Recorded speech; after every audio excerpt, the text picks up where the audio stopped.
Hi, I'm Marika Newman, and I'm going to show you how to edit and touch up pictures. You will need a computer, a photo editing program, and your photographs. The first step is to open up the photo editing program of your choice. I will be using Adobe Photoshop. Open your photos by going into File, Open. Once you have your picture up, make a copy of the image so you're not working on the original.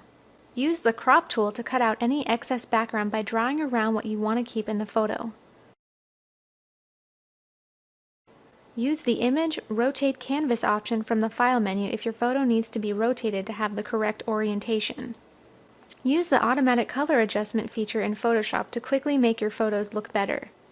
Choose Image, Adjustments, Auto Color. Next, adjust the hue and saturation. Go into Image, Adjustments, Hue and Saturation. Now go into Image, Adjustments, Shadows and Highlights. Drag the sliders until you have the picture like you want it. Use the Clone Stamp tool to remove any blemishes and scratches in the photograph. This can be found in the Tools menu on the left side. Sharpen the image by selecting Filter, Sharpen, and Unsharp Mask from the File menu. This will adjust the edge details contrast and creates a more focused picture. And that is how to edit and touch up pictures.